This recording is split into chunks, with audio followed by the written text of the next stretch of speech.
मेरा नाम है मोहित और आपका स्वागत हमारे YouTube चैनल हिस्ट्री चैंपियन में। तो जैसा कि आप जानते हो, आपका जो पेपर होने वाला है हिंदी साहित्य का, हिंदी कथा साहित्य, कौन सा पेपर होगा?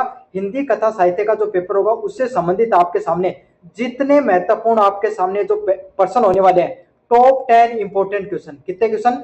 टॉप 10 इंपोर्टेंट क्वेश्चन, साथ के साथ सिलेबस और साथ के साथ आपका जो एग्जाम का पैटर्न है, साथ के साथ आपका जो एग्जाम का पैटर्न होने वाला है उसको भी अपन डिस्कस करेंगे। तो तीनों की तीनों चीजें अपन इसी वीडियो में डिस्कस करेंगे। इंपॉर्टेंट क्वेश्चन है ना, सिलेबस प्लस आपके सामने जो एग्जाम पैटर्न है, इन सब चीजों को अपन इसी क्लास के अंदर डिस्कस करने वाले हैं। आपको क्या करना है भाई, वीडियो को पूरा देखना है ताकि आपको संपूर्ण जानकारी मिल सके। साथ के साथ आपको क्या करना है भाई, चैनल को जोर से सब्सक्राइब कर देना है। 40,000 सब्सक्राइबर का टारगेट ले रखा है, 40,000 सब्सक्राइबर का टारगेट ले रखा। जो भी बच्चा चैनल को सब्सक्राइब करेगा उसको फ्री में पीडीएफ मिल जाएगी हमारे टेलीग्राम चैनल पे। जो टेलीग्राम चैनल है उसका लिंक डिस्क्रिप्शन में दे रखा, जाओ और जाकर ज्वाइन कर लो फ्री में। जो इंपॉर्टेंट क्वेश्चन है इनके सॉल्यूशन वाली पीडीएफ आपको देखने को मिल जाएगी। साथ के साथ कोने में जो व्यू प्रोडक्ट वाला ऑप्शन है, इस पे क्लिक करके अगर फ्लिपकार्ट और मित्रा से कोई प्रोडक्ट खरीदोगे सबसे ज्यादा डिस्काउंट आपको देखने को मिलेगा। तो जाओ और जाकर कोई प्रोडक्ट खरीद सकते हो तो खरीद लो भाई। चलिए, आपको पता है आपका जो पेपर होने वाला है हिंदी साहित्य का, किसका पेपर होगा? हिंदी साहित्य का। और हिंदी साहित्य के अंदर आपके जो पेपर है उसको भाई समझना बहुत जरूरी होता है कि कितने नंबर की व्याख्याएं आती हैं, कितने नंबर के निबंधात्मक प्रश्न आएंगे और कितने नंबर के अति लघुतरात्मक प्रश्न आएंगे। तो इसी क्लास में अपन सारी जानकारी है वो प्राप्त करेंगे। सबसे पहले पेपर की बात करूं तो आपका जो पेपर है वो 3 घंटे का देखने को मिलेगा। कितनी देर का? लगभग 3 घंटे का देखने को मिलेगा। चाहे आप रेगुलर के विद्यार्थी हो और चाहे आप नॉन कॉलेज के विद्यार्थी हो। किसके? चाहे आप रेगुलर के विद्यार्थी हो चाहे आप नॉन कॉलेज के विद्यार्थी हो, आपका पेपर है वो 120 नंबर का होगा भाई। कितने नंबर का होगा?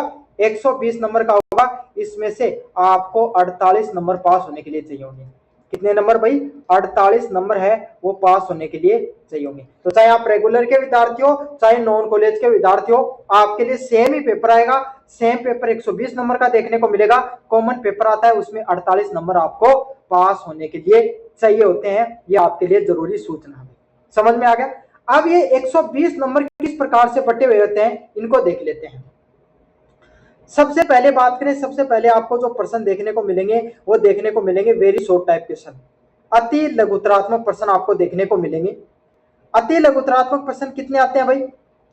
अति लघुतरात्मक प्रश्न 10 प्रश्न आते हैं। कितने क्वेश्चन आते हैं? 10 क्वेश्चन आते हैं। समझ में आ गया? प्रत्येक यूनिट से आता है। अच्छा, इन 10 प्रश्नों में क्या आता है? अधिकतर प्रश्न आपके सामने लेखक से संबंधित आएंगे कि भाई उस कविता के लेखक कौन है, उस कहानी के लेखक कौन है। साथ के साथ आपके सामने भाई कोई एक आध उसमें उस कहानी के अंदर, उस कविता के अंदर क्या बता रखा है, ऐसा आपको प्रश्न देखने को मिलता है।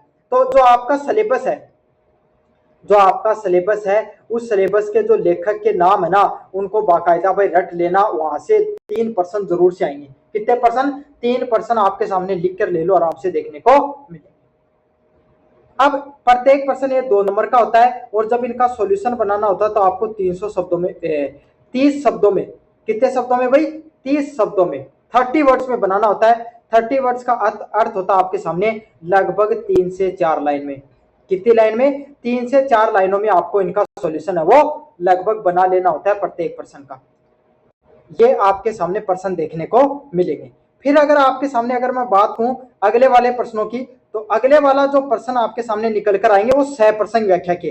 कौन से प्रश्न आएंगे? सह प्रसंग व्याख्या के। सबसे जरूरी पहलू है भाई सह प्रसंग व्याख्या के आपके सामने जो प्रश्न है वो देखने को मिलते हैं। अब इसमें समझो भाई, इकाई 2-3 से एक एक आवरण और इकाई 4 से 2 आंतरिक विकल्प सहित आपके सामने देखने को मिलते हैं।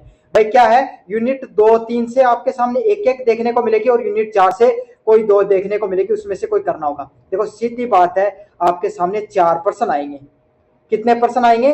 सह प्रसंग व्याख्या के 4 प्रश्न आएंगे, उसमें से कोई 2 करनी है। कितनी करनी है भाई? कोई 2 आपके सामने, कोई जो 2 आपको जो अच्छी लगे ना वो सह प्रसंग व्याख्या के प्रश्न करने हैं। आपको 4 सह प्रसंग व्याख्या के प्रश्न आएंगे, उसमें से कोई 2 आपको अच्छे लगे वो करने हैं, जिसमें यूनिट 2 व 3 से एक आएगा और यूनिट 4 से 2 आएंगे। उनमें से आपके सामने कोई एक प्रश्न है वो 2 प्रश्न है वो आपको चुनकर करने होते हैं। समझ में आ गया आपको अच्छे से? चलिए इन प्रश्नों की बात करूं तो इनका सॉल्यूशन आपको 150 शब्दों में, कितने शब्दों में? 150 शब्दों में आपको इनका सॉल्यूशन है वो बनाना होता है। 150 शब्दों की बात करूं तो 150 वर्ड में, कितने शब्दों में? 150 वर्ड आपके सामने जो सॉरी भाई गलत बोल दिया, पता नहीं दिमाग में क्या चल रहा था। 150 शब्दों में आपको सॉल्यूशन बनाना होता है, जिसका अर्थ होता है आपको 1.5 पेज में आपको सॉल्यूशन बनाना है। कितने पेज में? 1.5 पेज में। आगे का और पीछे का लगभग पेज भर देना या आधा भरो तो इनफ है, इतना पेज आपको भरना होता है। 1.5 पेज में आपको सॉल्यूशन है वो बनाना होता है। अगले वाले प्रश्नों की बात करूं तो अगले वाले प्रश्न आते हैं लॉन्ग टाइप क्वेश्चन। कौन से क्वेश्चन आते हैं? लॉन्ग टाइप क्वेश्चन देखने को मिलते हैं, जिसे निबंधात्मक प्रश्न भी बोला जाता है। ये प्रत्येक यूनिट से आपके सामने 2-2 प्रश्न देखने को मिलते हैं। जैसे यूनिट वाइज की बात करें तो यूनिट फर्स्ट, सेकंड, थर्ड और फोर्थ, इससे क्या 2-2 प्रश्न आ रहे हैं, है ना। कोई एक जो आपको पसंद आए वो एक एक प्रश्न आपको चूज कर लेना होता है। इस हिसाब से आपको कितने करने होते हैं भाई? 4 क्वेश्चन आपको चूज करने होते हैं। कितने क्वेश्चन? 4 प्रश्न आपको करने होते हैं। यूनिट फर्स्ट से 2 प्रश्न आए, विकल्प में 1 प्रश्न कर लिया। यूनिट सेकंड से 2 प्रश्न आए, 1 प्रश्न चूज कर लिया। यूनिट थर्ड से 1 प्रश्न चूज कर लिया। ऐसे यूनिट 4 से आपने 1 प्रश्न चूज कर लिया। आपको 4 प्रश्न कुल है वो चूज करने होते हैं। उन 4 में से चारों का सॉल्यूशन आपको लगभग कितने शब्दों में बनाना होता है? आपको 300 शब्दों में। कितने शब्दों में बनाना है? 300 शब्दों में। 300 शब्दों का अर्थ होता है लगभग आपके सामने 2.5 पेज। कितने पेज? 2.5 पेज। 2.5 पेज का अर्थ है आगे पीछे का 1 पेज, दूसरा आगे पीछे का, तीसरा आधा पेज आपको बनाना होता है। 2.5 पेज में आपको सॉल्यूशन बनाना होता है। जो भी बच्चा 2.5 पेज में सॉल्यूशन बना देगा उसके लगभग अच्छे नंबर। अब काफी बच्चों के दिमाग में यही सवाल है, सर हम कितने पेज भरें ताकि हमारे ज्यादा से ज्यादा नंबर आए? तो लगभग आपको 17 से ज्यादा पेज भरकर आने हैं। कितने पेज? 17 से ज्यादा पेज भरकर आने हैं। जब आप इतने से ज्यादा नंबर पेज भर के आओगे तब आपको लगभग अच्छे नंबर आने के चांसेस। समझ में आ गया? तो ये तो था आपके सामने जो सारे के सारा जितने भी जो प्रश्न है उससे। अब सिलेबस की बात करूं तो मैं आपको यूनिट फर्स्ट की बात करें, सिलेबस की बात करें, अपन सिलेबस को देखें भाई कि सिलेबस में आपके सामने क्या क्या बिंदु आएगा। सबसे पहले यूनिट फर्स्ट में कहानी है उपन्यास। क्या? कहानी और उपन्यास के आपके सामने क्या है? उसकी परिभाषा, उसका उद्भव और विकास कैसे होता है। क्या होता है? जो यूनिट फर्स्ट है उसके अंदर जो कहानी हो गई या उपन्यास, दोनों का परिभाषा समझानी है, तत्व समझानी और विकास समझाना है। तो यहां से क्या है, जो यूनिट फर्स्ट है ना, यहां से सिर्फ लॉन्ग टाइप क्वेश्चन, क्या है? सिर्फ लॉन्ग क्वेश्चन प्लस में वेरी शॉर्ट टाइप क्वेश्चन, अति लघुतरात्मक प्रश्न देखने को मिलेंगे, है ना। लॉन्ग जो वेरी शॉर्ट टाइप क्वेश्चन है वो भी कम देखने को मिलेंगे। यहां से सिर्फ लॉन्ग टाइप क्वेश्चन ही वो देखने को मिलेगा। अब बात करें यूनिट नंबर सेकंड की। किसकी बात करें? यूनिट नंबर सेकंड की बात करें। यहां पर आधुनिक कहानियों से संबंधित प्रश्न है, जिसमें कमलेश्वर के द्वारा लिखी गई है, रागे राघव, कृष्णा साबती, उदय प्रकाश का समकालीन यथार्थ। तो आधुनिक कहानियां हैं। क्या है? जो आपके सामने जो आधुनिक कहानियां हैं उससे संबंधित प्रश्न देखने को मिलेंगे। आपकी जो यूनिट थर्ड और यूनिट सेकंड और थर्ड है, यहां से कैसे प्रश्न आएंगे? यहां से लॉन्ग के टाइप क्वेश्चन भी आएंगे। क्या आएंगे? लॉन्ग क्वेश्चन भी आएंगे, प्लस में सह प्रसंग व्याख्या का प्रसंग भी आएगा, प्लस में वेरी शॉर्ट टाइप क्वेश्चन भी देखने को मिलेगा। तो यूनिट 2 और 4 सबसे ज्यादा इंपॉर्टेंट है। यहां से आपके सामने वे अति लघुतरात्मक प्रश्न भी देखने को मिलेंगे। इनके जो राइटर हैं, कमलेश्वर हो गए, रागे राघव हो गए, कृष्णा सोबती हो गए, उदय प्रकाश हो गए, इन सब के आपके सामने जो अति लघुतरात्मक प्रश्नों में प्रश्न देखने को मिलेगा। और यहाँ से सहप्रसंग व्याख्या का भी प्रश्न देखने को मिलता है। यूनिट 4 की बात करें तो रणेंद्र के द्वारा ग्लोबल गांव के देवता, आदिवास विमर्श और जो वैश्वीकरण से संबंधित जो आपके सामने जो उपन्यास है वो देखने को मिलता है। कौन से? ग्लोबल गांव के देवता। ये जो आपके सामने उपन्यास है वो देखने को मिलता है। यहां से आपके सामने जो प्रश्न है most important, very short type question भी आएगा, प्लस प्रसंग व्याख्या का भी आएगा, प्लस लॉन्ग टाइप क्वेश्चन है वो भी देखने को मिलेगा। तीनों टाइप के प्रश्न यहाँ से भी देखने को मिलेंगे। तो ये कुछ कुछ मोटा मोटा आपका जो सिलेबस है वो मैंने आपको बता दिया है, इस प्रकार का आपका सिलेबस है वो रहने वाला है। चलिए अब बात करते हैं आपके सामने, अब यूनिट नंबर जो फर्स्ट है उसके जो सिलेबस है उसका अपन ने मोटा मोटा भाग देख लिया था। बताऊं मैं आपको कहा, ये दो भागों में बटा हुआ है। यूनिट फर्स्ट का जो सिलेबस है वो आपको दो भागों में बटा हुआ रहता है। एक तो आती है इसमें कहानी, क्या आती है कहानी, और दूसरा इसमें देखने को मिलता है क्या उपन्यास। क्या देखने को मिलता है कहानी व उपन्यास। तो क्या आता है कहानी में, क्या आता है उपन्यास में, कहानी की परिभाषा देखने को मिलेगी, कहानी के कौन कौन से प्रमुख तत्व होते हैं, तथा उद्भव कैसे हुआ कहानियों का, तथा उसका विकास कैसे हुआ और उसका प्रमुख चरण कैसे हुआ, उससे संबंधित प्रश्न देखने को मिलते हैं। समझ में आ गया। कहानी की जो परिभाषा है, एक कहानी होती है उसकी परिभाषा कैसे होती है, उसका आपके सामने उद्भव कैसे होता है, उसका विकास कैसे होता है और उसके जो प्रमुख चरण क्या होते हैं, उससे संबंधित प्रश्न आपको देखने को मिलते हैं। अगले वाला टॉपिक है उपन्यास का। कौन सा है भाई, उपन्यास का अगले वाला टॉपिक देखने को मिलता है। वो उपन्यास में भी उसकी परिभाषा होती है, संरचनात्मक तत्व व ऐतिहासिक विकास क्रम। क्या क्या देखने को मिल रहा है, उपन्यास की परिभाषा, उपन्यास का संरचनात्मक तत्व और ऐतिहासिक विकास क्रम देखने को मिलता है। समझ में आ गया। तो ये सारे के सारे आपके सामने जो यूनिट फर्स्ट है वो देखने को मिलती है उसका सिलेबस। चलिए अब बात करें इंपॉर्टेंट प्रश्नों की। पहले वाला इंपॉर्टेंट क्वेश्चन है यूनिट नंबर फर्स्ट का, हिंदी कहानी की परिभाषा देते हुए इसके प्रमुख तत्वों की विवेचना कीजिए। क्या करनी है आपको, हिंदी कहानी है, हिंदी स्टोरी होती है, जो हिंदी में जो कहानी लेखन होता है उसकी परिभाषा देनी है आपको। क्या करनी है, उसकी परिभाषा देनी है कि भाई उसकी परिभाषा कैसे होती है उसके बारे में बताना है, और उसके प्रमुख तत्व है, उसके प्रमुख तत्व कौन से होते हैं उसके बारे में आपको बताना है। काफी ज्यादा मोस्ट इंपोर्टेंट प्रश्न है यूनिट फर्स्ट का, अच्छे से कर लेना। अगले वाले प्रश्न की बात करें, हिंदी कहानी के उद्भव विकास व प्रमुख चरणों का वर्णन कीजिए। क्या करना है, जो हिंदी कहानी होती है उसका उद्भव कैसे होता है, क्या होता है, उसका उद्भव कैसे होता है उसके बारे में बताना है, और उसका विकास कैसे होता है उसके बारे में आपको बताना है। जो हिंदी कहानी होती है ना उसका धीरे धीरे उद्भव कैसे देखने को मिला, उसका आपके सामने कैसे उसका जो उद्भव हुआ और उसका फिर विकास कैसे हुआ, और कितने चरण रहे उसके डेवलपमेंट के, कितने आपके सामने उसके विकास के चरण रहे, क्या रहे, कितने उसके विकास के जो चरण हैं, विकास के जो हिंदी के जो कहानी है उसके कितने विकास के जो चरण है उसके बारे में आपको पढ़ना होता है। समझ में आ गया। अच्छा प्रश्न है, एग्जाम में बार बार देखने को मिलता है।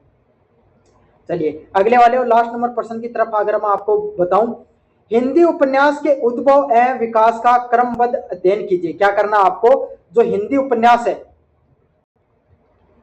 जो आपका हिंदी उपन्यास है उसका उद्भव कैसे हुआ, क्या हुआ, हिंदी उपन्यास का उद्भव कैसे हुआ और उसका विकास कैसे हुआ, और उसका जो आपके सामने डेवलपमेंट कैसे हुआ, उसका विकास कैसे हुआ, उसका आपको क्रमबद्ध तरीके से अध्ययन करना है। क्या करना है, क्रमबद्ध तरीके से अध्ययन करना है। मोस्ट इंपोर्टेंट प्रश्न है, क्या है, मोस्ट इंपोर्टेंट प्रश्न है, एग्जाम में बारंबार देखने को मिलता है। तो ये तीन प्रश्न है, अच्छे से इन तीनों प्रश्नों को कर लेना, यूनिट नंबर फर्स्ट से यही देखने को मिलेंगे। चलिए अब बात करते हैं यूनिट नंबर सेकंड की। किसकी बात करें, यूनिट नंबर सेकंड की बात करूं तो उसमें चार आपके सामने स्टोरी हैं, चारों को अच्छे से याद कर लेना और चारों के कवियों के नाम याद कर लो। मैं कह रहा हूं 1% फिक्स है यहां से, ये जो स्लाइड है ना यहां से वेरी शॉर्ट टाइप क्वेश्चन में 1% फिक्स है, आएगा इस स्लाइड से 1%। समझ में आ गया आपको। पहला बिंदु है, पहली जो स्टोरी है वो क्या है, उसने कहा था, क्या है, उसने कहा था, उसने कहा था स्टोरी है, किसके द्वारा लिखी गई है, चंद्रघर शर्मा गुलेरी के द्वारा। किसके द्वारा लिखी गई भाई, चंद्रघर गुलेरी शर्मा के द्वारा, शर्मा गुलेरी के द्वारा आपके सामने आप ये जो साहित्य है वो लिखा गया है। कौन सा, उसने कहा था। समझ में आ गया, काफी ज्यादा मोस्ट इंपोर्टेंट है, उसने कहा था, किसके द्वारा लिखा गया है, चंद्रघर शर्मा गुलेरी के द्वारा लिखा गया है। ये क्या करते हैं, निश्चल प्रेम और कर्तव्य का सर्वोच्च बलिदान है। इसमें क्या है, उसने कहा था एक कहानी है जिसके अंदर एक प्रेम की कहानी देखने को मिलती है, जहाँ पे कर्तव्य और बलिदान की कहानी है। कहानी क्या होगी ये आपको वही जब सिलेबस पढ़ाऊंगा तब आपको उसके अंदर पढ़ाने वाला हूं। अगले वाला है पूस की रात प्रेमचंद। जो प्रेमचंद है, कौन है? वो प्रेमचंद है। उनके द्वारा आपके सामने पूस की रात, कौन सा साहित्य लिखा गया है? पूस की रात आपके सामने जो साहित्य है वो लिखा गया है। समझ में आ गया? इसमें क्या था भाई? ग्रामीण यथार्थ जीवन। जो एक पूस की रात एक प्रेमचंद के द्वारा लिखी गई कहानी होती है। इसके अंदर एक गरीब आपके सामने किसान होता है, उसकी कहानी होती है कि वो कैसे आपके सामने एक ठंड की रात के अंदर जो कि अपनी खेत की रुखाली कर लेता है और उसके अंदर वो कंबल को खरीदने के लिए पैसे आपके सामने रखता है, लेकिन वो पैसे कौन ले जाता है? साहूकार। तो एक किसान की कहानी लिखी गई है पूस की रात, लेकिन आपके लिए सबसे ज्यादा इंपॉर्टेंट है वो किसके द्वारा लिखी गई है भाई? प्रेमचंद के द्वारा। ये आएगा, पढ़ लेना। प्रेमचंद के द्वारा आपके सामने पूस की रात कहानी है वो लिखी गई है, एग्जाम में बारंबार पूछा जाता है। समझ में आ गया? अगले वाला आकाशदीप। अगले वाला कौन है? आकाशदीप। ये वाला भी इंपॉर्टेंट है भाई। आकाशदीप जो कहानी है वो किससे संबंधित है? प्रेम, प्रतिशोध, अंतर्द्वंद्व, मनोवैज्ञानिक गहराई से संबंधित है। किससे संबंधित है? कि दो व्यक्ति, उनके बीच में कैसा प्रेम रहता है ना, उनका मनोवैज्ञानिक गहराई पे डिपेंड करती है। और इंपॉर्टेंट है भाई, ये सिलेबस में पूछा जाता है। आकाशदीप, आकाशदीप जो कहानी है, यह उपन्यास है, वो किसके द्वारा लिखा गया? मोस्ट इंपॉर्टेंट है भाई। अगले वाला है पर्दा। अगले वाली कौन सी कहानी है? जो पर्दा है वो किसके द्वारा लिखा गया है? यशपाल के द्वारा। जो पर्दा कहानी है वो किसके द्वारा लिखी गई है? यशपाल के द्वारा लिखी गई, जहाँ पे मध्य वर्गीय खोखलेपन व झूठी प्रतिष्ठा की कहानी देखने को मिलती है कि एक व्यक्ति है, साहूकार व्यक्ति है, पैसे घर में पैसा नहीं है, लेकिन पर्दा लगा रखा है। क्यों? क्योंकि आपके सामने क्या कि उसकी जो साहूकारिता है या उसके पास जो पैसा है, धन दौलत की कमी है, वो लोगों को नहीं पता चल सके। समझ में आ गया? तो यही है, जो मिडिल क्लास लोग होते हैं उनके पास पैसा नहीं होता, लेकिन वो दिखावे के चक्कर में जो अपना जीवन है वो व्यर्थ कर रहे होते हैं, उसके बारे में यहाँ पर दिखाया गया है। समझ में आ गया? तो चार स्टोरियां हैं। सबसे पहली है, उसने कहा था, जो चंद्रगढ़ शर्मा गुलेरी के द्वारा, पूस की रात प्रेमचंद के द्वारा, आकाशदीप जयशंकर प्रसाद, और जो पर्दा है वो आपके सामने यशपाल शर्मा के द्वारा लिखी गई है। इंपॉर्टेंट क्वेश्चनों की बात करें, सबसे पहला प्रश्न है, उसने कहा था कहानी की कथा वस्तु एवं प्रेम तत्वों का विश्लेषण कीजिए। क्या बताना आपको? उसने कहा था, उसने कहा था, उसने कहा था जो कहानी है क्या है? उसने कहा था जो कहानी है उसकी जो कथा वस्तु क्या कहती है और उसके प्रेम तत्व क्या कहते हैं, उसके बारे में आपको विश्लेषण करना है। मोस्ट इंपोर्टेंट है। क्या है? मोस्ट इंपोर्टेंट है भाई आपके सामने। उसने कहा था कहानी में जो कथा वस्तु क्या बताए गए, प्रेम तत्व क्या बताए गए, उसके बारे में आपको विश्लेषण करना है। एग्जाम में बारंबार देखने को मिलता है। अगले वाले प्रश्न की बात करें, पूस की रात कहानी में ग्रामीण जीवन एवं किसान की समस्याओं का चित्रण कीजिए। क्या करना है? पूस की रात जो कहानी है उसमें प्रेमचंद की काव्यगत विशेषताओं से संबंधित प्रश्न आ सकता है, या प्रश्न ऐसे भी आ सकता है कि पूस की रात कहानी है उसमें ग्रामीण जीवन एवं किसान की समस्याओं के बारे में बताना है। क्या बताना है?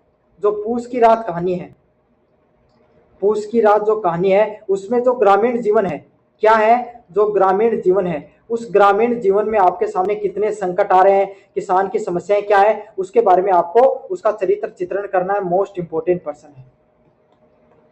चलिए अगले वाले प्रश्न की बात करें, पर्दा कहानी के माध्यम से यशपाल द्वारा प्रस्तुत सामाजिक यथार्थ की विवेचना कीजिए।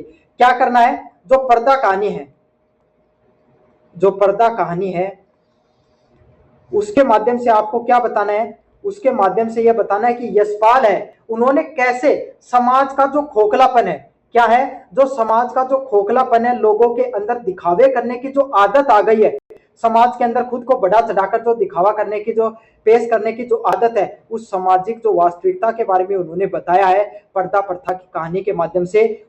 जो पर्दा कहानी है उसके माध्यम से उसके बारे में आपको बताना है। मोस्ट इंपोर्टेंट प्रश्न है, एग्जाम में बार बार देखने को मिलता है, अच्छे से कर लेना भाई। चलिए ये तो था यूनिट फर्स्ट सेकंड। आप अपन पढ़ेंगे यूनिट नंबर थर्ड की तरफ। कौन सी नंबर यूनिट की तरफ? यूनिट नंबर थर्ड की तरफ, जहां पर चार कहानियां आपके सामने देखने को मिलती हैं। चारों के कहानियों के नाम प्लस लेखक के नाम भाई अच्छे से रट लेना। एक पर्सन, मिनिमम एक पर्सन यहां से तैयार है इस स्लाइड से। Very short type question. सबसे पहली कहानी है राजा निर्बसिया। कौन सी कहानी है? राजा निर्बसिया। राजा निर्बसिया कहानी किसके द्वारा लिखी गई? कमलेश्वर के द्वारा लिखी गई है। यह समानांतर कथा, शिल्प तथा आधुनिक सामाजिक विडंबनाओं पर लिखी है। राजा निर्बसिया किसके द्वारा लिखी गई भाई? कमलेश्वर के द्वारा। इन्होंने समाज के अंदर कैसे आज के समय जो कमियां हैं, जो विडंबनाएं हैं वो देखने को मिल रही है, उसके ऊपर इन्होंने बात की है। जो आधुनिक समाज है ना, उसके अंदर कौन कौन सी जो चुनौतियां हैं, आधुनिक समाज में कौन कौन सी आपके सामने जो चुनौतियां देखने को मिल रही हैं आज के समय, उसके ऊपर इन्होंने जो निर्बसिया है उसके अंदर इन्होंने लिखा है। अगले वाली गदल, अगले वाली कहानी कौन सी है? गदल। काफी ज्यादा मोस्ट इंपोर्टेंट एग्जाम की दृष्टिकोण से काफी बार प्रश्न आता है, और राघव राघव के द्वारा, किसके द्वारा लिखी गई है? राघव राघव के द्वारा। राघव और राघव के द्वारा आपके सामने जो एक कहानी है वो लिखी गई है। इसमें एक सशक्त नारी की चेतना के बारे में बताया गया है। किसके बारे में बताया गया है? एक सशक्त नारी है, एक सशक्त नारी है, उसकी विचारधारा, उसकी चिंतन शक्ति, उसके बारे में बताया गया, तथा जटिल ग्रामीण परिवेश के बारे में बताया गया है कि जो ग्रामीण, जो गांव के लोगों का जीवन क्या होता है, जो ग्रामीण जीवन होता है लोगों का, वो कैसे होता है, उसके बारे में आपको बताया गया है। अगले वाले की बात करें, सिक्का बदल गया। अगले वाली कहानी कौन सी है? सिक्का बदल गया। सिक्का बदल गया किसके द्वारा लिखी गई? कर्षणा सोबती के द्वारा लिखी गई। किसके द्वारा लिखी गई भाई? कर्षणा सोबती के द्वारा लिखी गई है। किसके द्वारा लिखी गई है? कर्षणा सोबती है, उनके द्वारा लिखी गई। सिक्का बदल गया है, जिसमें जो समाज के अंदर जो विभाजन देखने को मिला था, उसके आपके सामने जो मानवीय मूल्य है वो कैसे बदल जाते हैं। थोड़ी देर में जो लोग थोड़ी देर पहले तक जिनका व्यवहार अलग था, भारत के विभाजन होने के बाद में उनका व्यवहार बदल जाता है, उसी के ऊपर यह कहानी लिखी गई है। अगली वाली कहानी है तिरछी, जो उदय प्रकाश के द्वारा लिखी गई। अगली वाली कहानी कौन सी है? तिरछी होगी, उदय प्रकाश के द्वारा जुदाई, यथार्थवाद, शहरी अलगाववाद व मनोवैज्ञानिक भय के बारे में। उदय प्रकाश प्रसिद्ध है अपने मनोविज्ञान साहित्य के लिए, तो यही उनके द्वारा लिखा गया है। चलिए क्वेश्चन नंबर फर्स्ट की बात करूं, राजा निर्बसिया कहानी के सामाजिक विडंबनाओं का चित्रण कीजिए। क्या करना है? जो कहानी लिखी गई है राजा निर्बसिया, जो कहानी लिखी गई है राजा निर्बसिया, उस कहानी में जो सामाजिक विडंबनाएं हैं, क्या है, जो समाज के अंदर जो कमियां हैं, सामाजिक जो विडंबनाएं हैं, उसके बारे में आपको बताना है। मोस्ट इंपोर्टेंट पर्सन है। Clarify the depiction of social ironically the story of Raja Nirbasiya. अच्छा प्रश्न, एग्जाम में कर लेना। अगले वाला है गदल कहानी के ग्रामीण जीवन व नारी चेतना का विश्लेषण कीजिए। क्या करना है? जो गदल कहानी है, जो गदल कहानी है, उस गदल कहानी में ग्रामीण जीवन कैसे देखने को मिलता है, क्या देखने को मिलता है, ग्रामीण जो जीवन है वो कैसे देखने को मिलता है, उसके बारे में बताना है। और नारी चेतना के बारे में बताना है। किसके बारे में बताना है? जो स्त्री होती है उसकी विचारधारा, उसकी जो चेतना होती है, उसके बारे में आपको बताना है। अच्छा प्रश्न है भाई, ये भी एग्जाम में बार बार देखने को मिलता है। गदल कहानी की ग्रामीण जीवन के बारे में क्या बताया गया है, एक स्त्री का जीवन कैसे होता है, उसके अंदर क्या क्या संघर्ष होता है, उसके बारे में आपको बताना है। अगले वाले की बात करें, तिरछी कहानी के प्रतीकात्मक स्वरूप व समकालीन यथार्थवाद की विवेचना कीजिए। क्या करना है? तिरछी कहानी के माध्यम से प्रतीकात्मक स्वरूप, क्या बताना है? प्रतीकात्मक स्वरूप व समकालीन यथार्थवाद के बारे में आपको बताना है। मोस्ट इंपोर्टेंट पर्सन है, मोस्ट इंपोर्टेंट पर्सन है। चलिए unit number first, second, third के बारे में बता दिया है। अब अगर बात करें अपन यूनिट नंबर 4 के बारे में, किसके बारे में? यूनिट नंबर 4 के बारे में, जो ग्लोबल गांव के जो देवता, जो कहानी है रणेंद्र के द्वारा लिखी गई। किसके द्वारा? रणेंद्र के द्वारा ग्लोबल गांव के जो देवता, जो कहानी लिखी गई है, उसके पूरी स्टोरी लाइन, उसके बारे में अपन पढ़ेंगे। सबसे पहले इसमें अलग अलग बिंदु के बारे में देखें सिलेबस में। आदिवासी जीवन होता है, असुर जनजाति की मतलब वहां पर एक जनजाति रहती है, एक गांव होता है, उसके अंदर जो भाई आपके सामने जो जनजातीय लोग रहते हैं, उनके जीवन के बारे में बताया जा रहा है। समझ में आ गया? उनका शोषण किया जा रहा है। भाई क्या करते हैं लोग? पैसे कमाने के लिए फैक्ट्रियों के चक्कर में क्या कर रहे हैं, जो आपके सामने वहां जो जगह होती है, उस जगह से लोगों को क्या कर रहे हैं भाई? निकाल रहे हैं, है ना।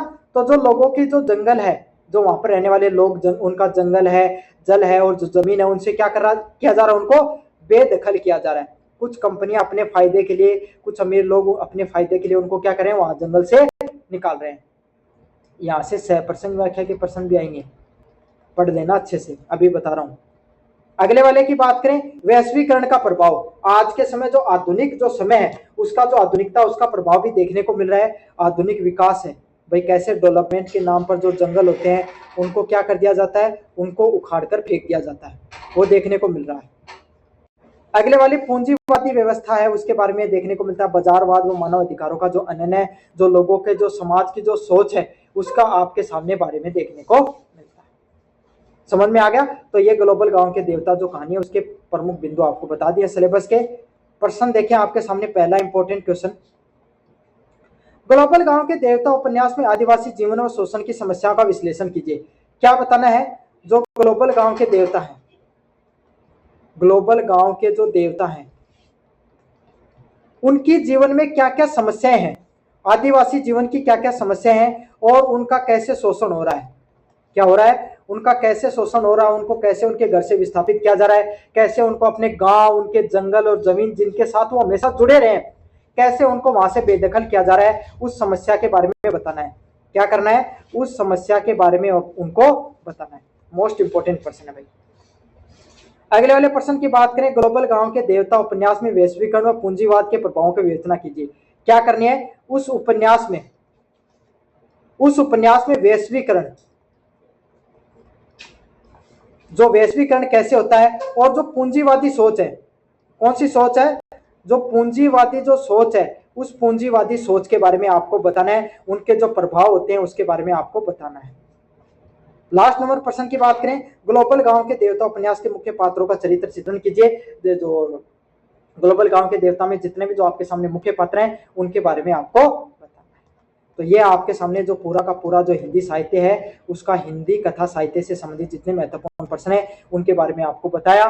चैनल को जोर से सब्सक्राइब कर देना, वीडियो को जोर से लाइक कर देना।